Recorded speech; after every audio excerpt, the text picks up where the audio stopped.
আগামীকাল ৪ঠা জুন ভারতবর্ষের প্রত্যেকটা চোখ তাকিয়ে থাকবে টিভির পর্দার দিকে। ইন্ডিয়া জোট না এনডিএ সরকার, দুবারের এনডিএ সরকারকে আবার কি তৃতীয়বারের জন্য নির্বাচিত করবে গোটা দেশের মানুষ? এই নিয়ে বিবিবি নিউজ বেরিয়েছিল সমীক্ষায়। বেশ কিছুক্ষণ ধরে সমীক্ষা চালানোর পর কিছু মানুষ স্বতঃস্ফূর্তভাবে এগিয়ে এসেছে, তারা তাদের মতামতকেও দিয়েছে। কিছু মানুষ এড়িয়ে গেছে।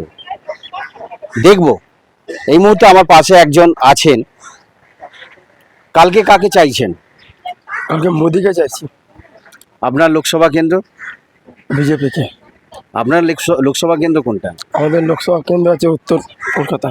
উত্তর কলকাতা। সুদীপ বন্দ্যোপাধ্যায় নয় কেন? সুদীপ বন্ধু নয় কেন? সুদীপ বন্ধুকে পাশে পাই না কোনো কাজে। পান না? আর বাংলাতে 42টা সিটের মধ্যে কটা আপনি আশা করছেন? 42টার মধ্যে আমি আশা করছি কমসে কম 38টা বিজেপি পাবে। বিজেপি পাবে। ধন্যবাদ। ভারতবর্ষের এই ভোটটা খুব গুরুত্বপূর্ণ। এবারে আমরা বেরোজগারি দেখেছি, শ্রমিকদের অনাহার দেখেছি, পরিযায়ী শ্রমিকদের। সুতরাং সেই সব দিকে দৃষ্টি রেখে আমরা এই এনডিএ গভর্নমেন্টকে চাইছি না। আপনি চাইছেন যে ইন্ডিয়া জোট? ইন্ডিয়া জোট, অবশ্যই ইন্ডিয়া জোট।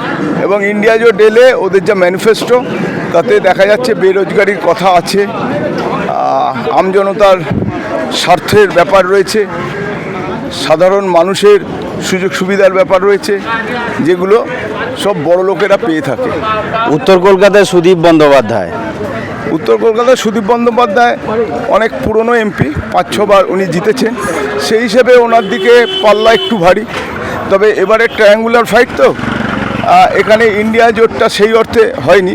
সুতরাং এখানে পরিষ্কারভাবে ভোট কাটাকাটি প্রচুর হবে এবং আলটিমেটলি কে জিতবে বলা মুশকিল। তবে হয়তো যেহেতু এক্সিস্টিং এমপি হিসেবে কিছু বাড়তি সুযোগ সুবিধা তার থাকার জন্য সে একটু এগিয়ে আছে। 42-এ কটা চাইছেন? 42-এ ইন্ডিয়া জোট 30টা তো মিনিমাম। পশ্চিমবঙ্গেও ধরুন তৃণমূল তো ইন্ডিয়া জোটের মধ্যেই আছে, সেই হিসেবে যদি ধরতে যায় তাহলে 30টা। তৃণমূল, সিপিএম, কংগ্রেস মিলিয়ে 30 থেকে 32টা সিট। আপনার লোকসভা? আমার লোকসভা তো এইটা, উত্তর কলকাতা। হ্যাঁ। ধন্যবাদ। আগামীকাল কাকে চাইছেন? বিরোধী জোটকে চাইছি। বিরোধী জোট বিজেপি কোনো মতেই আমরা চাইছি না বিজেপি আসুক। আর এখানে তৃণমূল আহত, সেটাই চাই। আর পশ্চিমবঙ্গে কটা সিট আশা করছেন? 28 থেকে 30টা তৃণমূলের। কি কি কারণের জন্য বিজেপিকে চাইছেন না? অনেক কিছু কারণ। দেখুন, হিন্দু মুসলিম আগেও হিন্দু মুসলিম কিন্তু একই সঙ্গে বসবাস করেছে।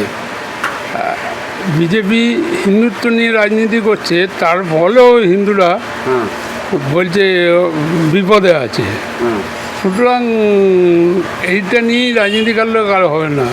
যুব সমাজের চাকরি নেই, জিনিসপত্র অগ্নিমূল্য, গ্যাসের দাম, পেট্রোল ডিজেলের দাম বেশি, এরা কন্ট্রোলই করতে পারছে না। সব কিছু প্রাইভেটাইজেশন হয়ে যাচ্ছে। ঠিক আছে, সুতরাং লাস্ট 10 বছর মনমোহন সিংয়ের সরকার খুব ভালো ছিল। হ্যাঁ, যারা ছিল তারাই থাকুক, এটাই আশা করছি। কেন্দ্রে কাকে চাইছেন?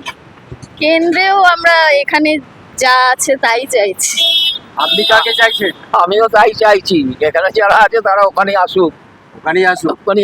আর এখানে যারা আছে তারা কটা আসন পাবে সেটা আমি কি করে বলবো? আপনার এক্সপেকটেশন, দীর্ঘদিনের অভিজ্ঞতা? না, সেটা আমি বলবো না। সেটা ভোট দিয়েছো? আপনি ভোট দিয়েছেন? হ্যাঁ, ভোট দিয়েছি। কি রেজাল্ট কি বলবে? রেজাল্ট আমি যাকে দিয়েছি সেই সেটা কে? আমাদের দিদি। 24টা ঘন্টা আছে, ঠিক তারপরেই সারা দেশের চোখ যেদিকে তাকিয়ে থাকবে দিল্লির মসনদ 2024 সালে কে দখল করবে, এনডিএ সরকার না ইন্ডিয়া জোট। তাই এই কোটি টাকার প্রশ্নের জন্য মুখিয়ে আছে ভারতবাসী শুধু নয়, গোটা বিশ্ব। এই সেই জায়গা যেখানেতে দেশের প্রধানমন্ত্রী নরেন্দ্র মোদী এসে জনসভা শেষ করেছিলেন। আর এখান থেকেই তিনি সোজা চলে গিয়েছিলেন কন্যাকুমারিকা বিবেকানন্দ রকে। তিনি 48 ঘন্টা ধ্যানমগ্ন ছিলেন।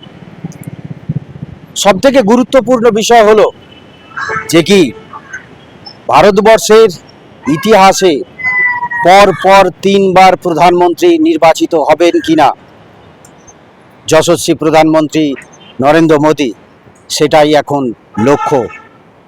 আগামীকাল সারা দেশ জুড়ে উঠবে কিনা গেরুয়া ঝড়, সেটাও যেমন থাকছে ঠিক তেমনই এর পাশাপাশি থাকছে বাংলাতে 42টা লোকসভা কেন্দ্রের মধ্যে গতবারের যে তৃণমূল কংগ্রেসের 22টা লোকসভা কেন্দ্র ছিনিয়ে নিয়েছিল এবং তাদের থেকে ছিনিয়ে নিয়েছিল 18টা লোকসভা কেন্দ্র বিজেপি, সেই গড় কি তারা ধরে রাখতে পারবে নাকি এগিয়ে যাবে বিজেপি?